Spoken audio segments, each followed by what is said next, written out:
അപ്പം ഇവനാണ് ഇന്നത്തെ നമ്മുടെ ചട്ടിയിലെ താരം.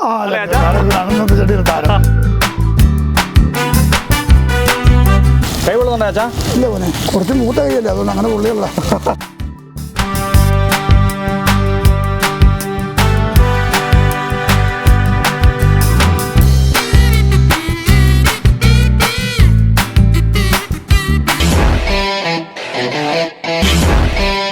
കോഴിമരുന്നും ബീഫ് ഫ്രൈ ഉണ്ടാക്കി ഭക്ഷണപ്രേമികളുടെ ഇഷ്ടക്കാരനായി മാറിയ നമ്മുടെ സ്വന്തം ചാച്ചൻ ഇന്ന് സംസാരം ചാനലിലൂടെ പുതിയൊരു ഐറ്റവുമായി നിങ്ങളുടെ മുന്നിലെത്തുകയാണ്. ചാച്ച ഇന്നെന്നാ പരിപാടി?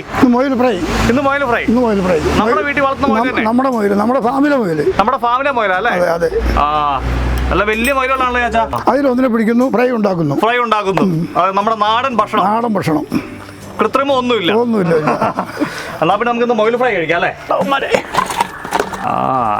ഇതാണ് ഇന്നത്തെ നമ്മുടെ ഭക്ഷണം ഉണ്ടാക്കാൻ പോകുന്ന സാധനം. ഇവനാണ് മൊയിൽ ഫ്രൈ. അപ്പം ഇവനാണ് ഇന്നത്തെ നമ്മുടെ ചട്ടിയിലെ താരം. ചട്ടിയിലെ താരം. കഴിഞ്ഞ പ്രാവശ്യത്തെ ബീഫ് ഫ്രൈ ഭയങ്കര തരംഗമായി. ചാച്ചനെ ഒരുപാട് പേര് വിളിച്ചു. അഭിപ്രായമൊക്കെ പറഞ്ഞു. നല്ല അഭിപ്രായം പറഞ്ഞു. ആണോ? അപ്പൊ ഇന്ന് നമ്മുടെ ഈ മൊയിൽ ഫ്രൈക്ക് എന്തോ ഒരു സ്പെഷ്യാലിറ്റി ഉണ്ടല്ലോ ചാച്ചാ? അതിന് കൂർക്ക ചേർക്കുന്നുണ്ട്. കൂർക്കക്കിഴങ്ങ് ചേർത്ത മൊയിൽ ഫ്രൈ ആണ്. അപ്പൊ ഇതിന്റെ പ്രധാനപ്പെട്ട മസാലക്കൂട്ടുകൾ എന്തൊക്കെയാ? ഗ്രാമ്പൂ, കരിയിലംപെട്ട, ജാതിക്ക, പെരിഞ്ജീരകം, കുടിമുളക്, ഏലക്ക. ഇത്ര ഐറ്റംസ് ആണ് ഇതിന്റെ മസാലക്കൂട്ട്. അപ്പൊ ഇത് നമ്മളിവിടെ പൊടിച്ച് ഇത് പൊടിയാക്കി വെച്ചിരിക്കുന്നത്. ഇത് നല്ല പൊടിയായിട്ടുണ്ട്. പിന്നെ എന്നാ വേറെ ഐറ്റംസ് എന്നൊക്കെയാ? വേറെ ഉള്ളി, ചെറിയ ഉള്ളി, ഇഞ്ചി, പച്ചമുളക്, കരിവേപ്പില, വെളുത്തുള്ളി, പിന്നെ വേവിച്ച നമ്മൾ പറഞ്ഞില്ലേ കൂർക്ക. വേവിച്ച കൂർക്ക. നമ്മുടെ ഈ കൂർക്ക വെറുതെ വേവിച്ചതാണോ? അല്ല. പിന്നെയോ? അതിനകത്ത് മസാലക്കൂട്ട് ചേർക്കും. മസാലക്കൂട്ട്, മഞ്ഞൾപ്പൊടി, ഗരം മസാല ചേർക്കും അല്ലേ? ഗരം മസാല ചേർത്ത്, മഞ്ഞൾപ്പൊടിയും ചേർത്ത്, ഉപ്പ് ഇട്ട് കൂർക്ക വേവിച്ചെടുക്കും.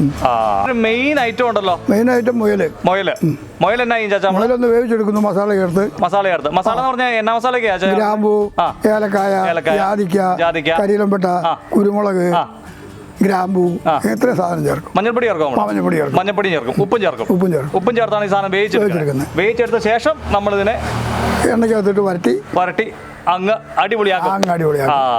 ഓക്കെ, ചെന്നപ്പോ നമുക്ക് വേവിച്ചെടുക്കാം അല്ലേ? നമ്മൾ ആദ്യം തന്നെ ചെയ്യാൻ വേണ്ടി പറഞ്ഞാൽ ആദ്യം നമ്മൾ കുക്കറിനകത്ത് മൊയിലിറച്ചി മസാല ചേർത്ത് വേവിക്കാൻ തുടങ്ങും. അപ്പൊ ഈ മസാല ഈ മൊയിലിറച്ചി മസാല തിരുമ്പുമ്പോൾ എന്തോ ഒരു പ്രത്യേക ഇതുണ്ടല്ലോ. എന്നാ ഉപയോഗിച്ച് തിരുമുന്നേ? എണ്ണ ഒഴിച്ചാണ് തിരുമുന്നത്. അതെ. ഉപ്പ് എണ്ണ കൂടി ഒഴിച്ചിട്ട് തിരുമ്മിയിട്ട് അങ്ങാക്കും. പിന്നെ മസാലയും കൂടെ ആക്കും. അപ്പൊ നമുക്ക് കുക്കർ കയറ്റിയേക്കാം. കുക്കറിനകത്ത് ഇറച്ചിട്ട് തിരുമ്മിട്ട് വേണം വെക്കാൻ. ഓക്കെ. കുക്കറിനകത്ത് ഇറച്ചിട്ട് തിരുമ്മിട്ട് വെക്കാം അല്ലേ? ഇത് എത്ര കിലോ മൊയിലിറച്ചി കാണും ചാച്ചാ? ഏകദേശം 2 കിലോ മൊയിലിറച്ചി ഉണ്ട്. 2 കിലോ മൊയിലിറച്ചി ഉണ്ട് അല്ലേ? അതെ. മസാല തിരുമാൻ വേണ്ടി പോവാണ്. ഉപ്പ് എണ്ണയും മസാലയും കൂടി തിരുമ്മി അവനെ വേവിക്കുന്നു. അപ്പൊ ഇനി എന്നൊക്കെയാ വേണ്ടേ? ഉപ്പ് വേണം. ഉപ്പ് നമ്മളെടുത്തു. മസാലപ്പൊടി ഉപ്പിടുന്നേ. ഉപ്പിടുവാണ് അല്ലേ? അതെ. ഇപ്പൊ പാകത്തിനല്ലേ ഉപ്പിടുന്നേ? ഉപ്പ് പാകത്തിനൂടെ ഉള്ളൂ. കൂടി പോയെങ്കിൽ ഇല്ല, അങ്ങനെ കൂടി പോകില്ല. എല്ലാം കൂട്ടി വെച്ചിരിക്കുന്ന മസാലപ്പൊടിയാണ്. നമ്മൾ കുറച്ച് മുമ്പ് കണ്ട എല്ലാം കൂടെ പൊടിച്ചതല്ലേ? ഇത് ഇടാൻ പോവാണ്. എത്ര സ്പൂൺ ആച്ചാ ഇടുന്നേ? 2 സ്പൂൺ ഇടും. 2 സ്പൂൺ ഇടും അല്ലേ? 2 സ്പൂൺ നമ്മളിടും. ഒന്നുകൂടെ ഇടാം. 3 സ്പൂൺ ആക്കിയേക്കാം അല്ലേ? 3 സ്പൂൺ മസാലപ്പൊടി. എണ്ണ ഒഴിച്ച് തിരുമണം അല്ലേ? അതെ.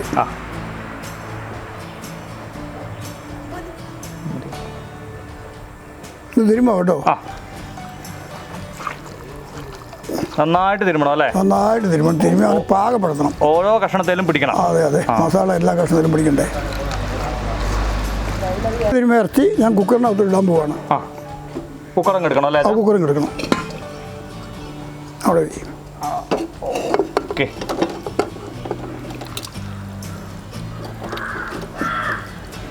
കുക്കറി കൊള്ളോ ചാച്ചാ? കുക്കറി കൊള്ളുന്നേ.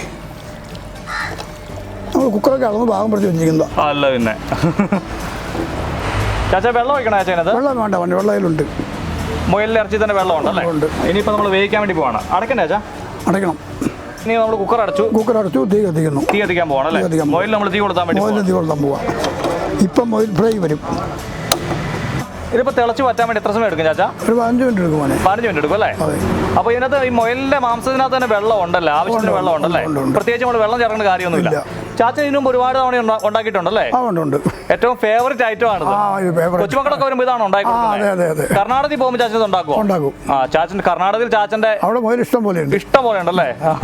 ചാച്ച നമ്മുടെ ഇവിടെ ഏതൊക്കെ വെറൈറ്റി മുയലുകളുണ്ട്? വെള്ളമുയലുണ്ട്, പുള്ളിമാണ്ടുള്ളതുണ്ട്, ഒറ്റ കളറുള്ളതുണ്ട്, കറുപ്പുണ്ട് അല്ലേ? അപ്പൊ നമ്മൾ ആവശ്യക്കാർക്ക് വേണം ഇവിടുന്ന് മുയലിനെ കൊടുക്കും. നമ്മുടെ വീട്ടിലുണ്ടാക്കിയ സാധനം കഴിച്ച് പച്ചപ്പുല്ല് മാത്രം കഴിച്ച് ജീവിക്കുന്ന ഒരു മായവും ഇല്ലാത്ത അടിപൊളി മുയല്. കീടനാശിനി ഒന്നുമില്ലാത്ത മുയല്. ഫുൾ ടൈം ഈ ഇന്റർലോക്ക് കട്ടകൾ ഉണ്ടാക്കുന്ന തിരക്കിലാണല്ലേ? ഇന്റർലോക്ക് കട്ടകളും ചെടിച്ചട്ടികളും ഒക്കെ. അതെ, ഇന്റർലോക്ക് കട്ട ഉണ്ടാക്കും, ചെടിച്ചട്ടി ഉണ്ടാക്കും, കോഴി ഉണ്ടാക്കും, കൊക്ക് ഉണ്ടാക്കും, താമരക്കുളം ഉണ്ടാക്കും. അങ്ങനെ ഓരോ ഐറ്റംസ് ഉണ്ടാക്കിക്കൊണ്ടിരിക്കും. ചാച്ചനാണ് ഇന്റർലോക്ക് കട്ട ഉണ്ടാക്കുന്ന ഈ സംരംഭം തുടങ്ങിയത്? അതെ. എത്ര വർഷം മുമ്പാ തുടങ്ങിയത്? 12 വർഷമായി. 12 വർഷമായി തുടങ്ങിയിട്ട്. നമ്മൾ ഏതാണ്ട് എല്ലായിടത്തും സപ്ലൈ ചെയ്യുന്നുണ്ടോ? നമ്മൾ സപ്ലൈ ചെയ്യുന്നു. എന്നൊക്കെ കട്ടകളാ ചാച്ച ഉള്ളേ? അവിടെ ഇന്റർലോക്കിന്റെ കട്ട, മുറ്റത്ത് വിരിക്കുന്ന കട്ട, പിന്നെ വരുന്ന ടൈല്, കാർപോർട്ടിലൊക്കെ ഇടാനുള്ള ടൈല്, അങ്ങനെയുള്ള സാധനമൊക്കെ ഉണ്ടാക്കും. നമുക്ക് വേറെ തൊഴിലാളികളും ഉണ്ടല്ലേ? ഉണ്ട്. ചാച്ചൻ എല്ലാം ക്വാളിറ്റി നോക്കിയിട്ടാണ് ചാച്ചൻ ചെയ്യുന്നതൊക്കെ. ചാച്ചൻ്റെ കൂടെ വർക്ക് ചെയ്യാൻ വേണ്ടി സഹായിക്കുന്ന ആരാ? മൂത്തവൻ സാജു ആണോ? സാജു മൂത്തവനല്ലേ? രണ്ടാമത്തെ മകൻ. അപ്പൊ സാജു ചേട്ടൻ ഫുൾ ടൈം ഉണ്ട്. ഇന്റർലോക്ക് കട്ട മാത്രമല്ലോ, ചെടിച്ചട്ടിയും അങ്ങനെ ഒരുപാട് ഐറ്റംസ് ഇല്ലേ? ചാച്ചൻ സ്പെഷ്യൽ ഐറ്റംസ് ഒക്കെ ചെടിച്ചട്ടി, കോഴി, കൊക്ക്, താമരക്കുളം, വേലിക്കാല്, അങ്ങനെയുള്ള സാധനങ്ങളൊക്കെ ഞാൻ ഉണ്ടാക്കുന്നുണ്ട്. ഇപ്പൊ നമ്മൾ കുക്ക് ചെയ്യുന്നതിനിടയ്ക്ക് ഒരാൾ വന്ന് മേടിച്ചോണ്ട് പോയത്? അതെ, ഇപ്പൊ നമ്മൾ പണി എടുത്തോണ്ടിരിക്കുമ്പോൾ ഒരാൾ കൊക്കിനെ മേടിക്കാൻ വന്നു. രണ്ട് കൊക്കിനെ കൊണ്ടല്ലേ? ചാച്ച ഇതൊക്കെ ചെയ്യുമ്പോൾ ശരിക്കും വളരെ സംതൃപ്തിയല്ല കിട്ടുന്നത്? അതെ മോനെ, അതെ. കുറച്ച് കാലിനൊക്കെ വേദന ഉണ്ടെങ്കിലും മനസ്സിനൊരു സുഖമുണ്ട് അല്ലേ?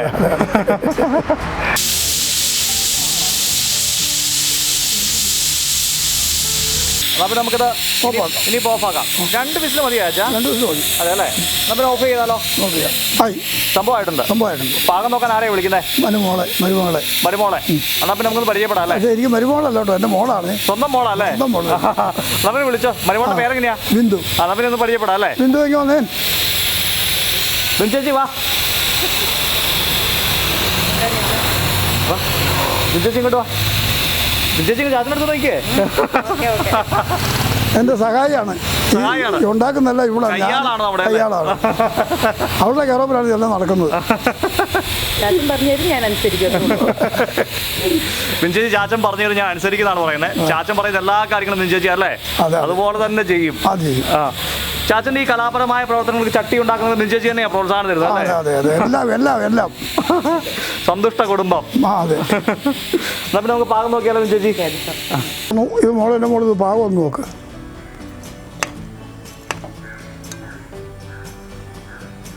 എന്താ ചേച്ചി? കറക്റ്റ് അല്ലേ? അപ്പൊ ഇനി എന്നാ ചാച്ചാ ഇതിന്റെ അനന്തര നടപടികൾ? ഇത് എണ്ണ തീ വയ്ക്കുന്നു. എണ്ണയും കടുകെല്ലാം മുളകെല്ലാം കൂടി വാട്ടി ശരിയാകുമ്പോൾ ഇവനതിനകത്തോട്ടിട്ട് വറുത്തെടുക്കും. അപ്പൊ നമുക്ക് അങ്ങോട്ട് പോവാം. അപ്പോഴാണ് അടിപൊളി മുയൽ ഫ്രൈ ആവുന്നത്. തകർക്കും, അടിച്ചു തകർക്കും. തുള്ളി കളിക്കണം മുയൽ ഫ്രൈ. പിന്നെ അല്ലാതെ ചാടി കളിക്കും. എണ്ണച്ചട്ടി ഇവിടെ വെക്കുന്നു. കടുകും മുളകും എല്ലാം കൂടി വാട്ടിയിട്ട് അതിനകത്തോട്ട് ഈ ഇറച്ചി നമ്മൾ കുടഞ്ഞിടുന്നു, വറുത്തെടുക്കുന്നു. അപ്പോഴാണ് മുയൽ ഫ്രൈ ആവുന്നത്. അതോടെ മുയൽ നമ്മുടെ ഫ്രൈ ആവും. ചെയ്യാൻ വേണ്ടി പോന്നെ എണ്ണ ഒഴിക്കുക. എണ്ണ ഒഴിക്കുന്നത്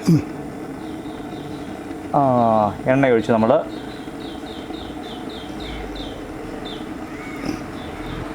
ഈ എണ്ണ തകർന്ന് കഴിയുമ്പോൾ അതിനകത്ത് കടുക് ഇടുന്നു. കടുക് പൊട്ടി കഴിയുമ്പോൾ ബാക്കി പച്ചമുളക്, ഇഞ്ചി, കരിവേപ്പില, ഉള്ളി എല്ലാം കൂടി അരിഞ്ഞു വെച്ചിട്ടുണ്ട്. അത് ഇതിനകത്തിട്ട് വാട്ടും. ഓക്കെ. അപ്പൊ ഇനി എണ്ണ നമുക്ക് ചൂടാവണം. ചാച്ചാ ഈ മുയലിറച്ചിയുടെ ഗുണങ്ങൾ എന്തൊക്കെയാ? ആർക്കും കഴിക്കാം, അതിന് കുഴപ്പമൊന്നുമില്ല. കൊളസ്ട്രോൾ ഉണ്ടാവില്ല. അങ്ങനെ ഏത് രോഗിയും കഴിക്കാവുന്ന സാധനമാണ് മുയലിറച്ചി. ചാച്ചൻ കഴിക്കാറുണ്ടല്ലേ? പിന്നെ ഞാൻ കഴിക്കാറുണ്ട്. അത് പുറത്തുനിന്ന് കഴിക്കാറില്ലല്ലേ ചാച്ചാ? പുറത്തുനിന്ന് കഴിക്കില്ല, വീട്ടിൽ നിന്ന് മാത്രം. അതെ അതെ അതെ. ചാച്ചൻ പണ്ട് ഈ മലയാറ്റൂർ ചൂട്ട് കത്തിച്ചു പോയ കഥയൊക്കെ കേട്ടിട്ടുണ്ടല്ലോ? ഉണ്ട്, ഞാൻ പോയിട്ടുണ്ട്. അന്ന് ആ കാലത്ത് ഞങ്ങളുടെ അലങ്കാരം എന്താണെന്നറിയാം? അലങ്കാര ദീപം. ഇന്ന് ലൈറ്റ് വയ്ക്കുന്ന സാധനത്ത് ഞങ്ങൾ വാഴ വെട്ടിക്കൊണ്ടുപോയി 2 സൈഡിലും ഇങ്ങനെ അടിവാരം മുതൽ മല മണ്ട വരെ നിരത്തി വെക്കും. എന്നിട്ട് അതിനകത്ത് ഇതുപോലെ ആയിരിക്കും പാത്രം പോലെ ചെറിയ മഞ്ചട്ടി ഉണ്ട്, അതിനകത്ത് എണ്ണ ഒഴിക്കും, എന്നിട്ട് തിരിയിട്ട് കത്തിക്കും. അങ്ങനെയാണ്. എണ്ണ ഒഴിക്കുമെന്ന് പറഞ്ഞാൽ മരോട്ടി എണ്ണയാണ്. മരോട്ടി. അല്ലാതെ എണ്ണ ഇല്ല അന്ന്. അപ്പോൾ ഞങ്ങൾക്ക് മരോട്ടി എണ്ണ കിട്ടുക. അത് ഞങ്ങൾ ആട്ടി ഉണ്ടാക്കുന്നതാണ്. ആ സാധനം അതിൽ ഒഴിച്ചിട്ട് തീരും. ഈ മരോട്ടി എണ്ണ എന്ന് വെച്ചാൽ മരോട്ടി കായുടെ. അതെ, നമ്മൾ സ്വന്തം ആട്ടും അയച്ചാ. നമ്മൾ ആട്ടുന്ന സ്ഥലം ഉണ്ടല്ലോ. മില്ലിൽ കൊണ്ട് കൊടുക്കും. മില്ലില്ല, പിന്നെയോ കാളെ കൊണ്ട് ആട്ടുന്ന സ്ഥലം, മില്ലൊന്നുമില്ല. കാളച്ചക്കിൽ ആട്ടുന്നതാണ് മരോട്ടി എണ്ണ. ഈ പതിവ് ചാച്ചന് മറ്റേ മലബാറിലേക്ക് വരുന്ന വർഷം വരെ ഇത് ചെയ്യുമായിരുന്നു അല്ലേ? ചെയ്യുമായിരുന്നു. ഞങ്ങൾക്ക് അടുത്ത 3 കിലോമീറ്റർ ഉള്ളായിരുന്നു. 3 കിലോമീറ്ററേ ഉള്ളൂ അങ്ങോട്ടല്ലേ? അപ്പോൾ തലേ ദിവസം ചൂട്ടൊക്കെ ഉണ്ടാക്കി വെക്കും. പിലകാലം ഏറ്റു 4 മണിക്ക് ഏറ്റു പോകും. അപ്പോൾ നേരം വെളുക്കുമ്പോൾ അവിടെ എത്തും. അങ്ങനെ പോയി. അപ്പോൾ ഒത്തിരി കമ്പനിയൊക്കെ ഉണ്ടാവും. എല്ലാവരും കൂടി പോയി അവിടെ പോയി ആഘോഷമായിട്ട് പെരുന്നാളൊക്കെ കൂടി തിരിച്ചിറങ്ങി വരും. അന്നൊക്കെ നല്ല രസമായിരുന്നു. ഒരുപാട് പേര് അന്ന് ഇവിടെ നിന്നൊക്കെ ഒരുപാട് പേര് വരുന്നുണ്ടായിരുന്നു തോമസ് ലീനെ കാണാൻ വേണ്ടിയിട്ട്. അതൊന്നും എനിക്ക് അറിയത്തില്ല മോനെ. അത്രയും പ്രായമൊന്നും ഇല്ലല്ലോ. ആരാ വരുന്നത് എവിടെ വരുന്നതൊന്നും അറിയത്തില്ല. ഞങ്ങളുടെ സെറ്റ് പിള്ളേർ കമ്പനി ഉണ്ടാവും. അന്നത്തെ പ്രധാനപ്പെട്ട നേർച്ച തന്നെയാ ഈ മറ്റേ നമ്മുടെ അവിടെ തന്നെയാണോ? അതെ, അങ്ങനെ അത് നേർച്ചയാണ്. അവിടെ എള്ളും മുളകും കൊണ്ടുപോയി അവിടെ ഒരു വഴിപാട് വെച്ചാൽ നമ്മുടെ ചെറിയ ഒരു വക രോഗങ്ങളൊക്കെ മാറുമെന്നാണ് പറയുന്നത്. ഞാൻ ചെയ്തിട്ടില്ല. മുളക് വെള്ളം പൊതുവെ ചെയ്തിട്ടുണ്ട്. രോഗത്തിന് വേണ്ടിയല്ല, അതവിടെ പോകുന്ന ഒരു കാഴ്ച വെക്കുന്നതാണ്. അങ്ങനെ വെച്ചിട്ടുണ്ട്. പൊന്നും കുരിശ് മുത്തപ്പോ പൊന്മല കയറ്റം. പൊന്നും കുരിശ് മുത്തപ്പോ പൊന്മല കയറ്റം പൊന്മല ഇറക്കം. പൊന്മല ഇറക്കം. ഇങ്ങോട്ട് ഇറക്കുമ്പോൾ പൊന്മല ഇറക്കം എന്ന് പറഞ്ഞു വരും. ഇങ്ങോട്ട് വരുമ്പോൾ പൊന്മല ഇറക്കത്താ പറയുന്നത്. അത് നല്ല രസമായി. ഇപ്പോൾ നമ്മൾ ഇവിടെ പറയും പോലെ അല്ല, അതുപോലെ ആളുണ്ടാവുകയെ. അപ്പോൾ ഇവിടുന്ന് ഒരു സെറ്റ് അങ്ങോട്ട് പറഞ്ഞുകൊണ്ട് പോകുന്നു, അവിടെ ഒരു സെറ്റ് പറഞ്ഞ് ഇങ്ങോട്ട് വരുന്നുണ്ടാവും. അങ്ങനെയൊക്കെ കാലമായിരുന്നു മക്കളെ. ഇപ്പം പറഞ്ഞിട്ട് കാര്യമില്ല. എണ്ണ തിളച്ചില്ല. ഇല്ല മോനെ, ഇല്ല. ഞാൻ ഈ തേങ്ങ അങ്ങോട്ട് ഇടുക. തേങ്ങ വറക്കാൻ വേണ്ടി പോകണേ? അതെ അതെ.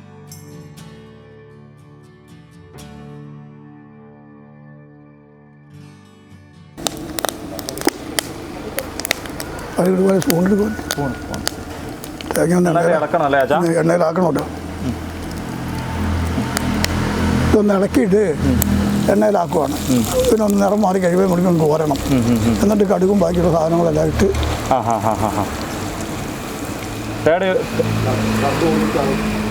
തേങ്ങ ഒരു ക്രീം കളറാണോ അല്ലേ? അതെ, ആവാക്കണം. എന്നിട്ട് അവനൊക്കെ ഒരു ഇറച്ചിയിലിട്ടിട്ട് എല്ലാ മസാല തേങ്ങയും പച്ചമുളകും ഇഞ്ചിയും കരിവേപ്പിലയും ഉള്ളി എല്ലാം കൂടി ഇതിനകത്തിട്ട് വാട്ടിയിട്ട് അതിനകത്തിട്ട് ഇറച്ചിയിട്ടിട്ട് വെള്ളം പറ്റിച്ചിട്ട് കഴിയുമ്പോൾ നല്ല മുയൽ ഫ്രൈ ആയി. മുയൽ കഷണത്തിന്റെ കൂടെ ഒരു തേങ്ങാക്കൊത്തും. കടുകിടും കേട്ടോ. കടുകിടാൻ പോകണേ? അതെ. ഒരു 2 നുള്ളു അല്ലേ ചാച്ചാ? 2 നുള്ളു. കറിവേപ്പില ഇടണം അല്ലേ? കറിവേപ്പില നമ്മുടെ പറമ്പിൽ തന്നെയല്ലേ? അതെ അതെ, നമ്മുടെ കറിവേപ്പില തന്നെ. പടക്കം പൊട്ടുന്ന പൊട്ടുന്നുണ്ടല്ലോ. കറിവേപ്പില പൊട്ടും. അത് നമ്മുടെ കറിവേപ്പില കേട്ടോ. അല്ലെങ്കിൽ പൊട്ടിയല്ല. പൊട്ടുന്ന കറിവേപ്പില അടിപൊളിയല്ലേ? അതെ അതെ, നമ്മുടെ കറിവേപ്പില അങ്ങനെ പൊട്ടുന്ന സൈസാണ്. ഇനി എന്നാ ചാണ്ടേ? ഇനി പച്ചമുളക് ഇഞ്ചി വെളുത്തുള്ളി.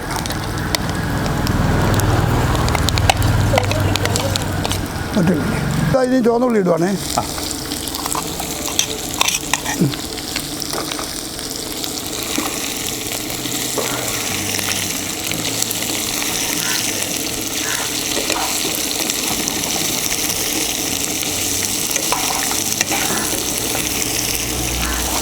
നന്നായിട്ട് അവനെ അങ്ങ് കൂട്ടി യോജിപ്പിക്കണം. അതെ, ഇതിനെ നന്നായിട്ടൊന്ന് ഇളക്കി യോജിപ്പിക്കുക. എല്ലാവരും കൂടി കൂട്ടിയിട്ട് ഇതെല്ലാം കൂടി കഷ്ണം മിക്സായി കഴിയുമ്പോൾ ഇറച്ചി അതിനകത്തിട്ട് വെള്ളം പൊരിച്ചെടുക്കണം. ഈ കൂർക്കയിട്ട് കറി വെക്കുന്ന തൃശ്ശൂർ അങ്കമാലി സൈഡിൽ ഏറ്റവും കൂടുതൽ അല്ലേ? അതെ, ഞങ്ങളുടെ നാട് ഞങ്ങൾക്ക് അങ്കമാലി കാലടിയൊക്കെ കൂർക്ക ഉരുളക്കിഴങ്ങൊക്കെ ഇട്ട് ചേമ്പ് ഒക്കെ ഇട്ടാണ് കറി വെക്കുന്നത്. നമ്മുടെ ഇതൊക്കെ ഇറച്ചികളൊക്കെ. അതെ, പന്നിയിറച്ചിയാണെങ്കിൽ പ്രത്യേകിച്ചും. കന്നേരി ഇറച്ചി മാത്രം അങ്ങനെ ചെയ്യാതിരിക്കുള്ളൂ. കോഴി അന്ന് ഈ ബോയിലർ കോഴിയൊന്നും ഇല്ല, നാടൻ കോഴിയല്ലേ. അപ്പോൾ ഒന്നെങ്കിൽ ഉരുളക്കിഴങ്ങ് അല്ലെങ്കിൽ ചേമ്പ് ഒക്കെ കൂട്ടിയിട്ടാണ് കറി വെക്കുന്നത്. അതെന്നാ ഈ മറ്റേ വീട്ടിൽ അംഗങ്ങൾ കൂടുതലുള്ളതുകൊണ്ടാണോ അങ്ങനെ പണ്ട് ചെയ്തുകൊണ്ടിരുന്നത്? അല്ല, അത് അങ്ങനെ ഓരോ സ്ഥലത്ത് ഓരോ ചെയ്ത് പഠിക്കുന്നതല്ലേ പോലെ. അപ്പോൾ അതുകൊണ്ട് അംഗങ്ങൾ കൂടുതലുണ്ട് താനും, അതും പറയാതിരിക്കത്തില്ല. എന്നാൽ അതല്ല, അങ്ങനെ ചെയ്ത് അങ്ങനെയാണ് അവിടെ പോറ്റ സംഗതി. അങ്ങനെയാണ്. അതെ അല്ലേ? നല്ല മാങ്ങാക്കറിയൊക്കെ ഉണ്ടാക്കും. അവിടുത്തെ ഒരു മാങ്ങാക്കറി എന്ന് പറഞ്ഞ പ്രത്യേകതയാണ്. ചാച്ചൻ കഴിച്ചിട്ടുണ്ട്? ഞാൻ കഴിച്ചിട്ടുണ്ട്. അമ്മച്ചി ഉണ്ടാക്കി തരുമായിരുന്നു? അതെ അതെ. ഇവിടെ വന്ന പിന്നെ ഉണ്ടാക്കിയിട്ടുണ്ടോ? പിന്നെ ഉണ്ടാക്കിയിട്ടുണ്ട്. അതെ അല്ലേ? അങ്കമാലി സ്പെഷ്യൽ മാങ്ങാക്കറി. നോയമ്പ് കാലമായാലേ പിന്നെ ഞങ്ങളുടെ പ്രത്യേക കറി മാങ്ങാക്കറിയാണ്. മാങ്ങാക്കറിക്ക് ചാച്ച എന്തൊക്കെയാണ് ഇറക്കുന്നത്? മാങ്ങാക്കറി, തേങ്ങാപ്പാല്, മല്ലി, മുളക്, അത് എന്നിട്ട് മല്ലി മുളകെല്ലാം കൂടി അരച്ച് വറുത്തിട്ട് അരച്ചിട്ട് അത് വരപ്പ് മൂപ്പിക്കും. എന്നിട്ട് അതിനകത്ത് മാങ്ങ ചേർക്കും. ഈ വലിയ നോമ്പിന്റെ സമയത്തും ക്രിസ്മസ് നോമ്പിന്റെ സമയത്തും അല്ലേ? ക്രിസ്മസിന് ഇത് കിട്ടില്ല, അങ്ങനെ ക്രിസ്മസിന് ഉണ്ടാവില്ല. വലിയ നോമ്പിന്റെ സമയത്ത് ഉണ്ടാവും. വലിയ നോമ്പിന്റെ സമയത്താണ് ഉണ്ടാക്കുന്നത്. അന്ന് മാങ്ങക്കറിയാണ് മിക്കവാറും ദിവസം മാങ്ങക്കറിയാണ്. അന്നേരം നമ്മൾ പുറത്തുനിന്ന് അരി മേടിച്ചാണോ ചേച്ചാ? അല്ല മോനെ, അരി മേടിക്കണ്ട, ബാക്കിയുള്ള സാധനങ്ങളൊക്കെ മേടിച്ചാൽ മതി. അരി നമുക്ക് ഇഷ്ടം പോലെ ഉള്ള സ്ഥലം അവിടെ ഉണ്ടല്ലേ? ഉണ്ട്. നെല്ലുണ്ട് നമുക്ക് അവിടെ. ഇവിടെ വന്നപ്പോഴാണോ അരിയൊക്കെ മേടിച്ചു തുടങ്ങിയത്? അതെ അതെ, അവിടെ നിന്ന് അരി മേടിക്കണ്ട. അവിടെ നിന്ന് അരി മേടിക്കണ്ട, നമ്മൾ കൃഷി ചെയ്യുന്ന നെല്ല് തന്നെയുണ്ട്. ഇതായോ ചേച്ചാ? ഇതായി, നന്നായിട്ട് വാഴുന്നു അല്ലേ? അതെ. പിന്നെ ഇപ്പം അടുത്ത പരിപാടി എന്നാ? ഇറച്ചി ഇടുന്നു. ഇറച്ചി ഇടാൻ വേണ്ടി പോന്നു. അത് തട്ടിയാലോ? തട്ടിയേക്കാം. ഇറച്ചി ഇടുക കേട്ടോ. ഞാൻ പാത്രം ഒന്ന് പിടിച്ചത് ചിലപ്പോൾ. ഞാൻ പാത്രം പിടിച്ചോളാം. എൻ്റെ കയ്യിൽ പിടുത്തം കിട്ടിയില്ലെങ്കിൽ. കൈ കൊള്ളുന്നുണ്ടോ ചേച്ചാ? ഇല്ല മോനെ, കുറച്ച് മൂത്ത കൈയല്ലേ, അതുകൊണ്ട് അങ്ങനെ കൊള്ളിയല്ല.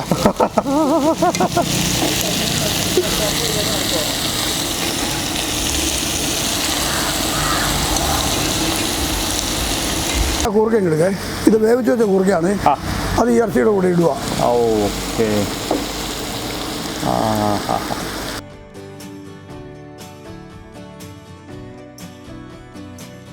തുള്ളി എണ്ണ ഒഴിക്കുന്നു. തുള്ളി പച്ച വെളിച്ചെണ്ണയാ? പച്ച വെളിച്ചെണ്ണ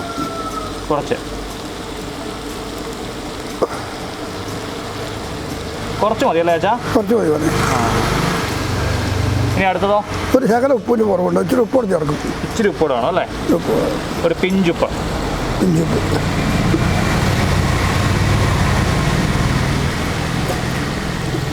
ഇനിയിപ്പോ നന്നായിട്ട് ഒന്ന് ഇളക്കി യോജിപ്പിച്ചാൽ. അതായത് കൂർക്കയും മൊയിലും തമ്മിലൊരു സ്നേഹം ഉണ്ടാവണം. അതെ അതെ, അവര് ബന്ധപ്പെടണം. അവരൊന്ന് ബന്ധിപ്പിക്കുകയാണ്. അവരൊന്ന് ബന്ധിപ്പിക്കുകയാണ് അല്ലേ? അതെ അതെ. അൽഫാമിനൊക്കെ നല്ല അടിപൊളി സാധനമാണ്. ഇത് കഴിച്ചു പോയാൽ പിന്നെ അൽഫാം കഴിക്കാതെ ആരും പോകുകയല്ല.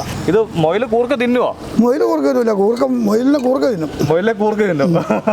ഇതന്നെ ഞാൻ ചോദിക്കുന്നത്. അതിന് ഗ്രേവി ഒരു ശകലം വേവിച്ച് വെച്ച വെള്ളം അല്ലേ? ഇച്ചിരി മൂടി. ഇനി നമ്മൾ വാഴയില വെച്ച് മൂടുന്നു. അടിപൊളി. തകർത്തു. കോരി എടുക്കണ, കഷ്ണം കൂടി എടുക്കണം.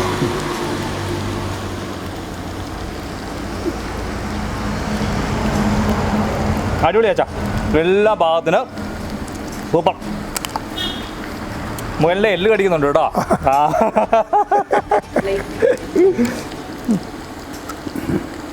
കുറച്ചുകൂടെ പറ്റാനുണ്ടോ ചേച്ചാ? ഇല്ല, മതി അല്ലേ? അടിപൊളി. ഇതിലൂടെ കൂർക്കയും കൂടെ വരുമ്പോഴാണ് അതിൻ്റെ കോമ്പിനേഷൻ വരുന്നത്. ഒരു തേങ്ങ കൊത്തും. അതെ, ഇത് വേറെ എവിടെയും ശരിക്കും പറഞ്ഞാൽ മുയലും കൂർക്കയും കോമ്പിനേഷൻ വിളമ്പുവാണേ. ചാടി പോകുന്നുണ്ട്, മുയൽ ചാടാൻ തുടങ്ങിയല്ലോ. മുയൽ ചാടാൻ തുടങ്ങിയല്ലേ?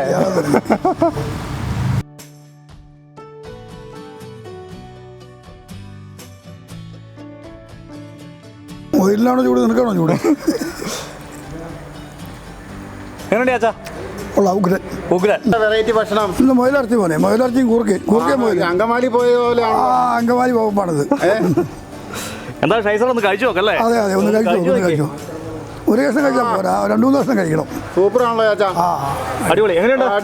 അടിപൊളി. ഒരെണ്ണം കഴിച്ചു ഇത് കഴിക്കടാ. ഒന്നോടെ എടുക്കാം. നീ ഒന്നോടെ എടുക്ക്. ഗംഭീരാണോ? മുയലും കൂർക്കയും കൂടെ വന്നപ്പോൾ അതിന്റെ രുചി. അതെ അല്ലേ? മുയലും കൂർക്കയും കൂടെ വന്നപ്പോൾ അതിന്റെ ടേസ്റ്റ് വന്നു. മുയലും കൂർക്കയും ഒരു അടാറ് കോമ്പിനേഷൻ അല്ലേ? അടാറ് കോമ്പിനേഷനാണ്. നമ്മൾ കേട്ടിട്ടില്ല മുയലും കൂർക്കയും. ഇപ്പൊ ഏതായാലും ഗംഭീരായി പരിപാടി. തോമസേട്ടാ എങ്ങനെയുണ്ട്? അടിപൊളി സാധനം. എല്ലാവരും ഉണ്ടാക്കി നോക്കണം അല്ലേ ചേച്ചാ? എല്ലാവരും ഉണ്ടാക്കി നോക്കണം. കൂർക്ക മുതലോടി എല്ലാവരും ഉണ്ടാക്കി നോക്കണം.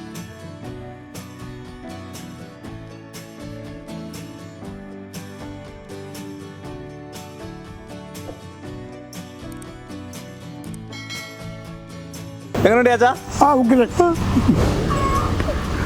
അപ്പോൾ ചാച്ചനൊപ്പമുള്ള ഇന്നത്തെ കൂർക്കയിട്ട മുയൽ ഫ്രൈ എല്ലാവർക്കും ഇഷ്ടമായി എന്ന് കരുതുന്നു. കൂടുതൽ വ്യത്യസ്തമായ ചാച്ചൻ പാചകത്തിനായി സംസാരം TV സബ്സ്ക്രൈബ് ചെയ്യുക, കമൻറ്റ് ചെയ്യുക, ലൈക്ക് ചെയ്യുക. മറ്റൊരു വീഡിയോയുമായി കാണുമ്പോൾ എല്ലാവർക്കും ചാച്ച എല്ലാവർക്കും സ്വാഗതം. എല്ലാവർക്കും സ്വാഗതം. നമസ്കാരം അല്ലേ ചാച്ച? നമസ്കാരം.